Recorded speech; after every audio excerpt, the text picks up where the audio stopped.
Student, इस part में हम एनआईएस की 12th क्लास का जो 17th लेसन है, India her past and future, एक स्पीच है जो जवाहरलाल नेहरू ने दी थी, उसके बारे में डिटेल में स्टडी करेंगे। Do thoughts about India fills Nehru's mind से क्या भारत के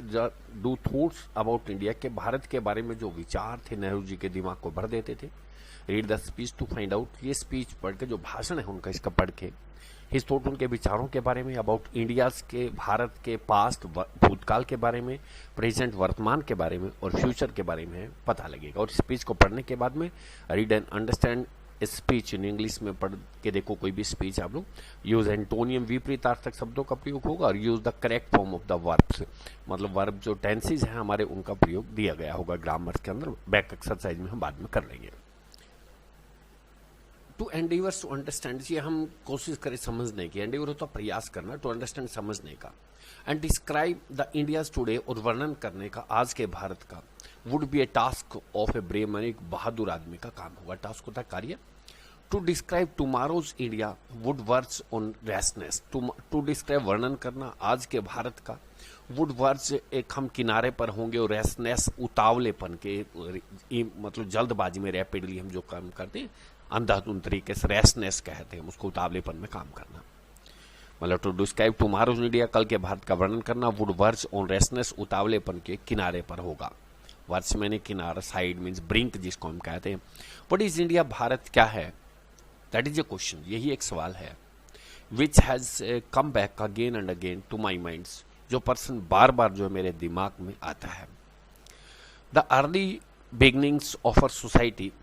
जो प्रारंभ था हमारे इतिहास का। Early beginning of our history, हमारे इतिहास का जो प्रारंभ है, जहां से शुरू हुआ इतिहास। फील्ड में मुझे भर देता है विद वंडर, आश्चर्य से। हमारे देश का जो इतिहास है प्रारंभ में, वो सोच के मुझे आश्चर्य से मैं भर जाता हूँ। It was the past of विरिल्स, ये जो भूतकाल था हमारा बहादुरी का विरिल होता, मर्दगानगी का। एंड विगोरियस रेस, हमारी जाति जो है बड़ी हष्टपुष्ट होती थी, बहादुर लोग होते थे। विद ए क्वेश्चनिंग स्पिरिट्स, मतलब लोगों से सवाल करने की भावनाएं रखते थे, स्पिरिट्स थी उनमें भावनाएं। And urge for free inquiries, और आग्रह करते थे फॉर फ्री इंक्वायरी, मतलब स्वतंत्र रूप से पूछताछ करने का। And even in its earliest known period, और यहां तक उसका जो प्रारंभिक जो पीरियड, जो समय हम जानते हैं, गिविंग एविडेंस, उससे प्रमाण मिलता हमें ऑफ ए मैच्योर, एक परिपक्व, टोलरेंट सिविलाइजेशन की, हमारे यहाँ पर एक परिपक्व एंड टोलरेंट सहनशील सभ्यता होती थी। मतलब प्राचीन जमाने में हमारे लोग बड़े बहादुर भी होते थे और एक दूसरे की सामना भी करते थे, और वो सभ्यता जो है टोलरेंट सभ्यता थी, सहनशील लोग थे वो, और बड़े परिपक्व थे, उतावलेपन में काम नहीं करते थे कभी। Accordingly accepting life and it's joys, स्वीकार करना जिंदगी को और इट्स जॉयज की खुशियों को, एंड बर्डन्स, बोझ को। It was ever searching for the ultimate and the universals. Accepting life and it's Joy, मतलब इसकी जिंदगी को, खुशियों को, एंड बर्डन, बोझ को स्वीकार करना। It was ever searching for the ultimate, ये ढूंढना इन चीजों को, वाज अल्टीमेट, एक अंतिम, एंड द यूनिवर्सल, और एक ब्रह्मांडीय कार्य होता था उनको इन चीजों का ढूंढना, मतलब बोझ, खुशियां और बर्डन्स, लाइफ, जॉयज और बर्डन्स को। बोझ को means it was ever searching for the ultimate, मतलब तलाश करते रहते थे हमारा अल्टीमेट रहस्य, अंतिम रहस्य क्या है। एंड द यूनिवर्सल, और जो सार्वभौमिक चीजें हैं, यूनिवर्सल मतलब जो सारी दुनिया में लागू होती है। ग्रेजुअली, धीरे धीरे, डिटोरेशंस होता है मतलब नष्ट होना, खत्म होना, डिस्ट्रॉय होते जाना। सेट इन, प्रारंभ हो गई, मतलब बर्बादी की तरफ जो चीजें, जो चीजें थी धीरे धीरे वो खराब होना स्टार्ट हो गई। थॉट्स लॉस्ट इट्स फ्रेशनेस, जो विचार थे लोगों को, वो फ्रेशनेस होता है, जो नईपन था, ताजापन था, वो कुछ जाता गया उनके अंदर से। एंड बिकम स्टेल, और वो विचार उनके बासी हो गए, स्टेल होता बासी। एंड द वाइटलिटी, और सजीवता जिसको हम कहते हैं, एक्टिविटी में रोचकता आना। एंड एक्सिब्रेंस, जो उत्साह था उन लोगों के अंदर, एक्सिब्रेंस था ऑफ यूथ, जवानी का, give place to crabbed age, उसके स्थान पर क्रैप डेज आ गई, मतलब एक प्रतिद्वंदता का युग आ गया, आपस में बहसबाजी का युग आ गया। Instead of spirit of adventures, मतलब जो उनकी भावनाएं होती थी साहसिक कारनामों के, एडवेंचर, साहसिक कारनामे। देयर केम लाइफलेस रूटीन, कि ऐसी जिंदगी आ गई, लाइफलेस, निर्जीव सा रूटीन, मतलब रोजमर्रा का एक ऐसा रूटीन हो गया, वो साहसिक कार्य, मतलब बाहर एक्टिविटी ज्यादा नहीं करते। And the broads and exciting visions of the world से, और जो उनका जो दृश्य होता था बहुत बड़ा, सोच होती थी, विजन्स होता था उनका बहुत बड़ा एंड एक्साइटिंग उत्तेजनाजनक visions of the world was cabins वो एंड कंफाइंड, बिल्कुल कैबिन एंड कंफाइंड होता है, कंफाइंड एक जगह पे कैद हो गया, सीमित हो गया, ये काम नहीं रहे। एंड लोस्ट इन, हम खो गए, लोस्ट इन कास्ट डिवीजन, जातीय प्रथा के बंटवारे में, नैरो सोशल कस्टम, हमारे संकीर्ण जो सामाजिक रिवाज हैं उनके अंदर खो गए, एंड सेरेमोनियल्स, और अपने प्रोग्राम, अपने उत्सव, धार्मिक उत्सवों के अंदर कोई हर धर्म के लोग आप अपने प्रोग्राम्स करते हो, सेरेमोनियल्स होते हो।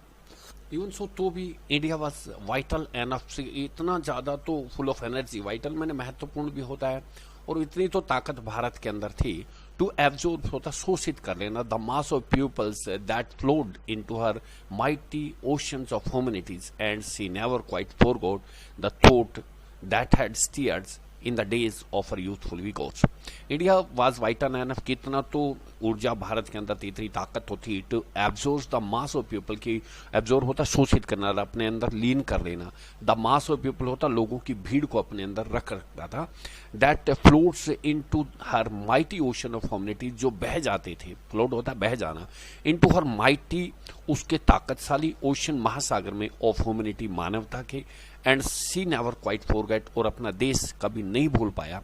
द थॉट, उन विचारों को, that had steered in the days, जो होते थे, स्टेयर में हिलना, जो पाए जाते थे उन दिनों में, ऑफर यूथफुल वेगोर, जब हमारे देश के अच्छे दिन थे, यूथफुल वेगोर्स होता है, विगोर्स मतलब बहादुरी के दिन थे, हमारे अच्छे दिन थे, उन दिनों में होते थे, तो फिर भी हमारा देश जो है वो उन चीज़ों को नहीं खो पाया।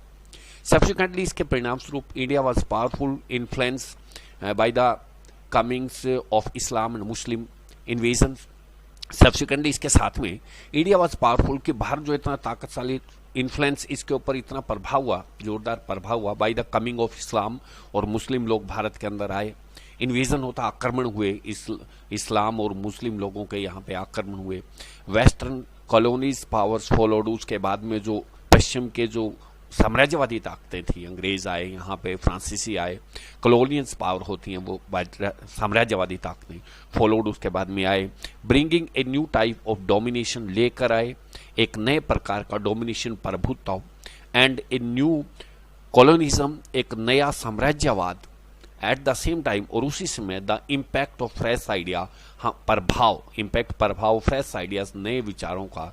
एंड द इंडस्ट्रियल सिविलाइजेशन, और औद्योगिक सभ्यता वो लेकर आए, that was growing up in Europe, जो यूरोप में बढ़ती जा रही थी, जो यूरोप के अंदर तरक्की करती जा रही थी, वो चीज़ें आई। सबसे पहले इस्लाम और मुस्लिम इन्वेजन और आक्रमणकारी आए, उसके बाद में अंग्रेज हमारे देश में आए, परंतु वो आए तो साम्राज्यवादी ताकतें वो थी,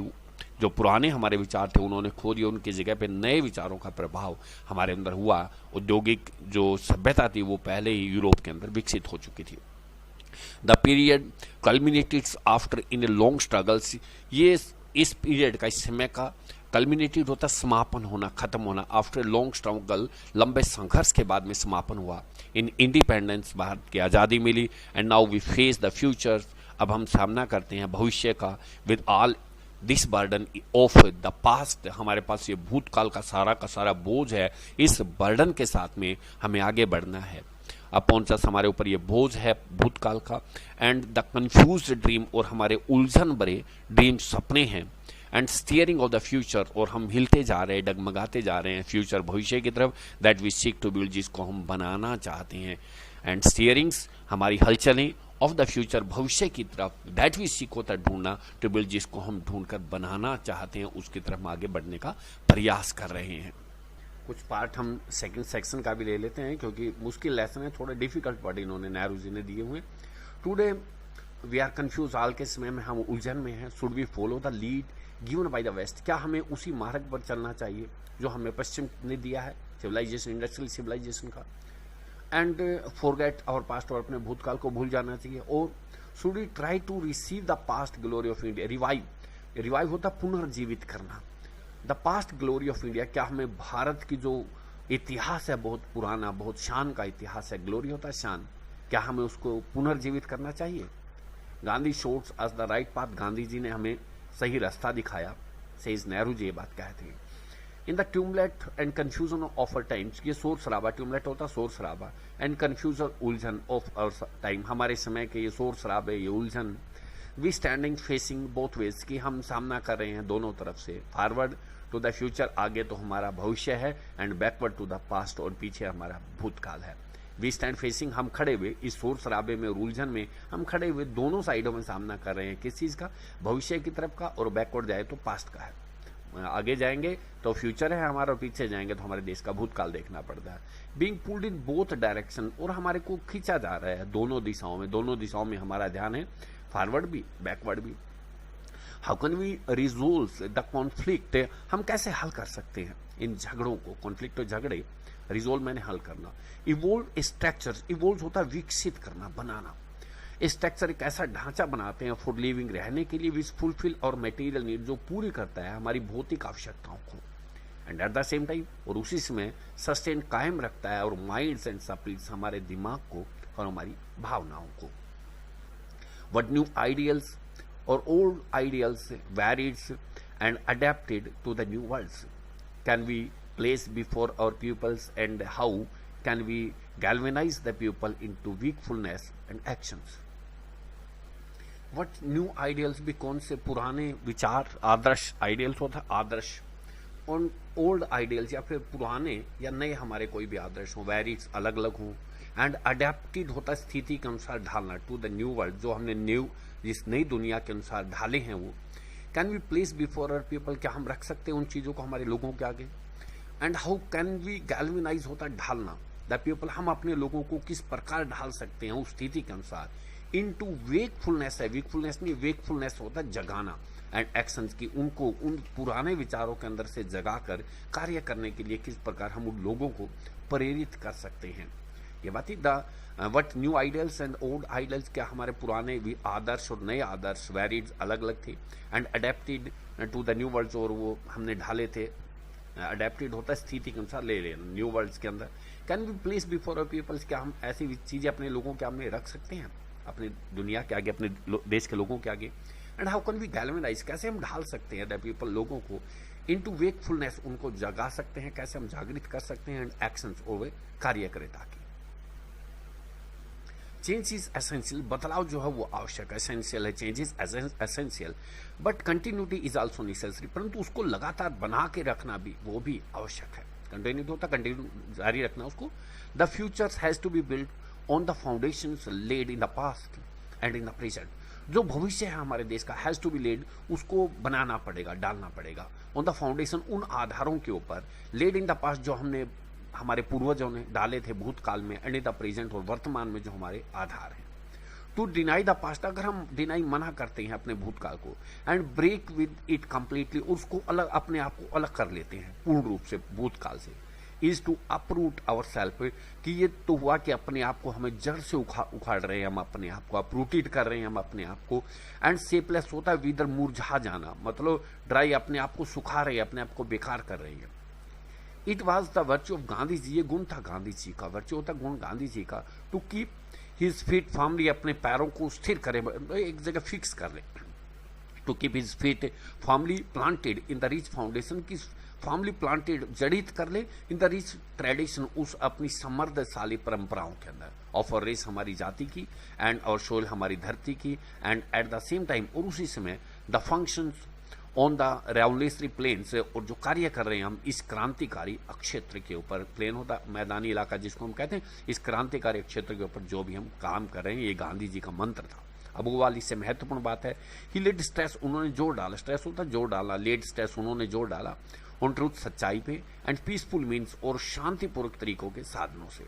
द से बिल्ड ऑन ओल्ड फाउंडेशन, इस प्रकार उन्होंने बनाया पुराने आधारों के ऊपर, पुराने बेसों के ऊपर, फाउंडेशन होता बेस, आधार जिसको हम कहते हैं, and at the same time, और उसी समय ओरिएंटेड होता उन्मुख, आगे की तरफ जाना, the structure toward the future, और उन्होंने हमारे देश का जो ढांचा था उन्मुख किया भविष्य की तरफ। Living is a continual adjustment to changing condition, living हम रह रहे हैं कंटिन्यूअल, लगातार हमें एडजस्टमेंट, अपने आप को स्थिति के अनुसार ढालना पड़ता है, टू चेंजिंग कंडीशन, जैसे स्थिति बदलती हैं हमें उसी के अनुसार ढालना पड़ता है अपने आप को। The rapidly of technological change in the last half century has made the necessity of social change greater than ever, and there is a continual maladjustment the rapidly तेज गति से ऑफ टेक्नोलॉजिकल चेंज, जो तकनीकी बदलाव, औद्योगिकरण हुआ है, तकनीकी बदलाव आए हैं in the last half century, पिछली आधी शताब्दी के अंदर, has made the necessity of social change, ये आवश्यक हो गया है सामाजिक बदलाव आना, ग्रेटर देन एवर, पहले की बजाय ज्यादा आवश्यक हो गया है सामाजिक बदलाव आना, क्योंकि इतने बदलाव जल्दी जल्दी तकनीकी आई हमारे ऊपर, तो सामाजिक बदलाव होना बहुत ज्यादा आवश्यक हो गया है। And there is a continual maladjustment होता है अव्यवस्था, और लगातार रूप से अव्यवस्था हमारे देश में होती जा रही है। The advance of science and technology, जैसे ही विज्ञान और तकनीकी आगे बढ़ती जा रही है, अग्रिम जाती जा रही है, मेक्स इट डेफिनेटली पॉसिबल, इसको निश्चित रूप से संभव करती जा रही है to solve most of the economic problem, हल करने के लिए अधिकतर जो हमारी आर्थिक समस्याएं हैं, पैसे संबंधी ऑफ द वर्ल्ड, दुनिया की जो आर्थिक समस्याएं हैं उनको हल करती जा रही है। जैसे जैसे the advance of science and technology, जैसे विज्ञान और प्रौद्योगिकी जैसे जैसे आई,